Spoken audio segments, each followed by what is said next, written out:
મમુડી શું કરસ? ભૂતળો ખાવ છું. કોને કોને ભૂતળો ખાવો છે? ખાવો ઈ વૈયા વાલો કોને કોને ભાવે? એ ભૂતડો મૂક ને જમવાનું હું બનાવું ઈ કે.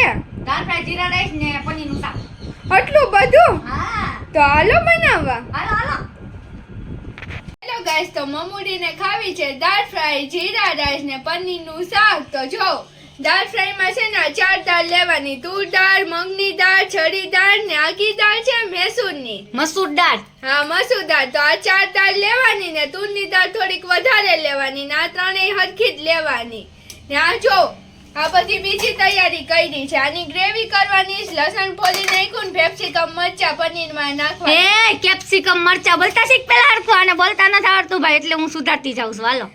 હા, તે તો મમુડી છે ને. જો અમારો આખો વિડિયો છે ને YouTube માં ને Facebook માં આવી ગયો તો લિંક આપેલી જ છે. તો ફટાફટ જઈને અમારો આખો વિડિયો જોઈ લેજો. અને તમને કોઈ પંજાબી બનાવતા ન આવડતું હોય તો આખા વિડિયોમાં કન્ટિન્યુ રહેજો તો તમને શીખવાડી દઉં પંજાબી કેમ બનાવવા. દાળ ફ્રાય શીખવાડ દે ને, પનીરનું શાક ને જીરા રાઈસ છે, બરોબર ને? આ જો ટમેટા છે ને ડુંગળી છે, અને આ મોટા મરચાં છે, તીખા ને મોળા બેય મરચાં, અને આ તો તીખી તીખી અમારે છે જ ત્યાં. બાસમતી ચોખા જીરા રાઈસ કરવા માટે. તો હાલો બાકીની તૈયારી કરાવીને પાછા બ્લોગમાં કન્ટિન્યુ રહેજો. તમે દાળ બાફા ટાણે 2 ટમેટા નાખવાના છે, 1 મરચું નાખવાનું છે ને 2 ડુંગળી નાખવાની છે ને હળદર નાખીને બાફા મૂકી દેવાની ને થોડુંક અમથું તેલ નાખી દેજો જેનાથી દાળ ઉભરાય નહીં. હેલો ગાઈસ, તો આપણે બાસમતી ચોખા બાફા મૂકી દીધા છે ને 1 વાટકો ચોખા છે એટલે 2 ગ્લાસ પાણી લીધું. તમે જે રીતના ચોખા લ્યો એ રીતનું ડબલ પાણી નાખવાનું છે ને થોડુંક તેલ એડ કરી દીધું ને થોડુંક મીઠું નાખી દેવાનું છે. બધા ભાઈબંધ દોસ્તારો તો પનીરના કટકા કરી નાખ્યા ને આ જો મારી બેન પનીર તળવા માંડી. પ્યોર દેશી ઘીમાં તળે ઓ ભાઈ, પછી તેલમાં તળવા માંડતા નહીં, નકર પછી કમેન્ટ કરતા નહીં કે પનીરનું શાક સારું થયું નથી. ઘીમાં તળીને ટમેટાની ગ્રેવી હોય એમાં નાખવાના. હા ઓકે, સમજાઈ ગયું. હાલો હાલો તો આપણે ભાત વઘારવામાં. હાલો તો આપણે જીરા રાઈસ બનાવવા હાટું તેલ મૂકી દીધું, એમાં જીરું નાખી દીધું, જીરું ફૂટવા માંડ્યું છે, જોઈ લો તમે.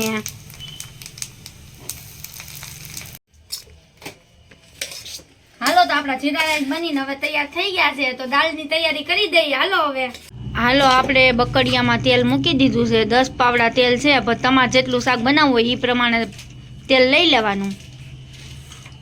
હાલો મેડમ જો લસણની ડીશ હાથમાં લઈને બેસી ગયા છે, મસાલિયાનો ડબ્બો ખોલીને બેસી ગયા છે. હા હું પડ્યું હિંગ જ છે. હા હિંગ નાખી. હાલો પેલા આમાં જીરું બીરું ન હોય કૃષ્ણાબેન? થોડુંક તમારે નાખવું હોય તો નાખી શકો, ખાલી સ્વાદ પ્રમાણે. ઈ તમને ગમે તો, નહીં તો નહીં નાખવાનું. આ લસણ નાખવાનું. હાલો લસણ ધોળવા માંડી છે. લસણની કેટલી ચમચી નાખી દીધી? 1 ચમચી. 1 ચમચી ભાઈ લસણ નાખી દેવાનું પનીરના શાક માટે. પછી કેપ્સિકમ મરચા. એલા કેપ્સિકમ મરચા કાને તો કેટલીક વાર શીખવાડું. આપણે મરચા સમાર્યા હતા 2-3 જે હતા એ તમને મેં પેલા બતાવ્યા હતા, જે બધા એમાં એને ઠોકી દીધા.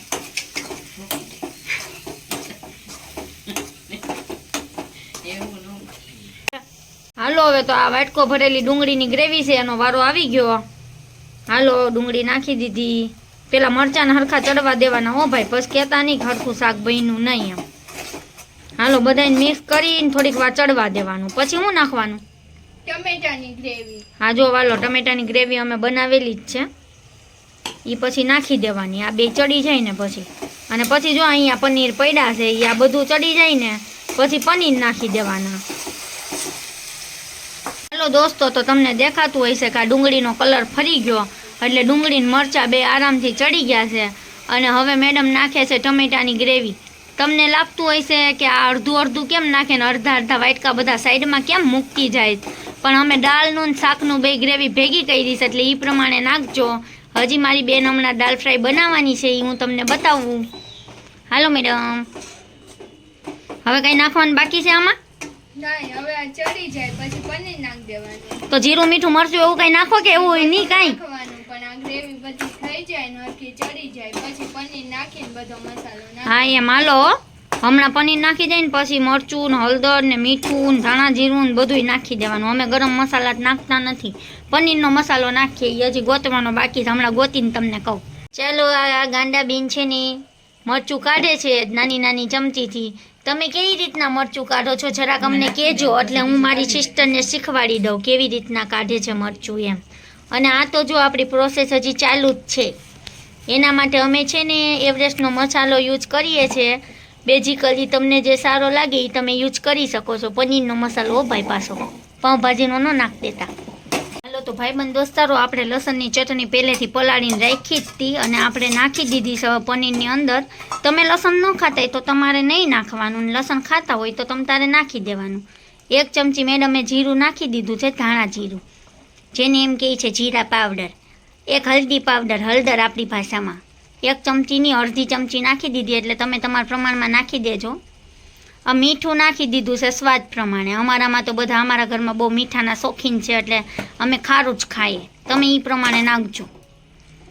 હાલો તો આપણે પનીરની સબ્જી બની ગઈ છે. જો કેટલી મસ્ત બની છે. હમણાં થોડી થોડી દેખાતી હતી ને હવે લાલ લાલ ચટાકેદાર મસ્ત મસ્ત થઈ ગઈ. ખાવાનું મન થતું હોય તો ન આવતા, અમે થોડીક અમારા પૂરતી જ બનાવી છે. એટલે એવરેસ્ટનો મસાલો અમે નાખી દીધો, એ તમને બતાવતા ભૂલી ગયા. એ તમે તમારી હાથે નાખી દેજો. ઓકે તો દોસ્તો, તો દાલ ફ્રાય બનાવવા માટે એટલી સામગ્રીની જરૂર છે. જો તમે જોઈ શકો છો, ટમેટાની ગ્રેવી, લસણ, ડુંગળી અને ચટણી ને મરચાં સૂકા. હાલો આટલું લઈ લેવાનું છે ને અહીંયા તેલ મૂકી દીધું છે ને આપણું તેલ આવી પણ ગયું છે.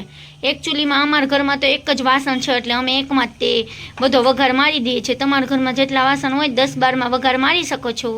ચલો જીરું નાખી દીધું. હવે સીધી હળદર.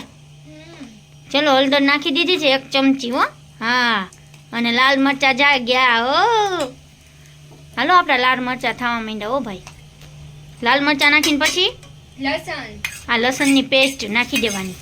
આ જો મેડમ બનાવે છે, બધા આમનું મોઢું જોઈ લેજો. હું તો ખાલી બોલું જ છું. આ મેડમની રેસીપી છે. જો તમારે શીખવું હોય ને તો મેડમને કમેન્ટ કરી દેજો, એટલે તમને શીખવાડી દેશે. એકચ્યુઅલી રેસીપી આપી દેશે, ઘરે આવીને તો નહીં શીખવાડી શકે, કારણ કે મેડમ બીજી છે બહુ, એના ક્લાસ ચાલે છે ઓલરેડી. ચલો લસણની ગ્રેવી પણ નાખી દીધી છે. ચલો મેડમ, બીજું શું નાખવાનું? ખાય નાખો ને ભાઈ.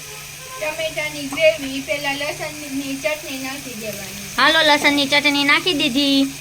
અલગથી લસણ નાખ્યું ને લસણની ચટણી નાખી. નકરું લસણ જ ખવડાવે. તમારા ઘરમાં લસણ ન ખાતા હોય તો પછી શું નહીં ખાવાનું? હો હા,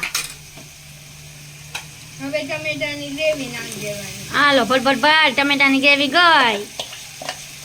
જ્યાં બધું હરખું મિક્સ થઈ જાય પછી દાળમાં નાખી દેવાનું ને દાળ ઉકાળી દેવાની.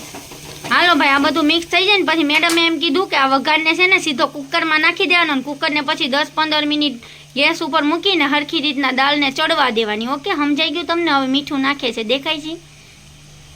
હવે હું નાખ્યું મરચું, પાછું મરચું નાખ્યું. અરે બાપરે, તીખું નો કરી નાખતી ભાઈ તું. ચલો હવે કઈ નાખવાનું બાકી છે? ઈધર દેખ કે બાત કરો. હવે બધું નાખી દીધું ને હવે આ બધું આપણે દાળમાં હમણાં નાખીને દાળ હરખી ઉકાળી નાખવાની. એટલે દાળ ફ્રાય તમારી બની ગઈ. હાલો થઈ ગયું.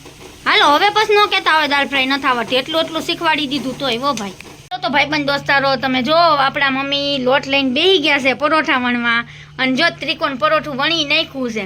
તમારા ઘરમાં કેવા ગોળ પરોઠા વણે કે ત્રિકોણ પરોઠા વણે છે? ફટાફટ કહી દેજો. અને અહીંયા જો મેં લોઢી ગરમ થવા મૂકી દીધી છે, હમણાં તળું છું ઘાએ ઘા. તો દોસ્તો, તો જો પરોઠા બનવા માંડ્યા છે અને પરોઠા હવે હું ચડવું છું. મારો વારો આવી ગયો, એટલે ઘડીક રહીને હવે હું તમને બતાવું પરોઠા બને ને પછી. હો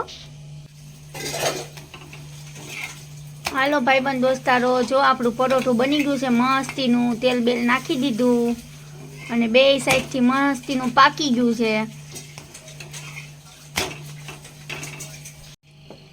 તમારી મમ્મુડી જો પરોઠા વણવા બેસી ગઈ, પણ એને વણતા આવડતું નથી, હજી તો શીખે છે.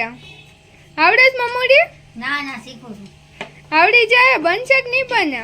આવડી જ જાય ને. હવે દાળ ફ્રાય ને એટલું મેં બનાવ્યું તો આનું આવડે. તે બનાવ્યું? મિત્રો, તો કોણે બનાવ્યું જરાક કમેન્ટ કરીને કહી દેજો. હેલો ગાઈસ, તો દાળ બની ગઈ છે અને હવે અમે ફાઇનલી જમવા બેસીએ છીએ.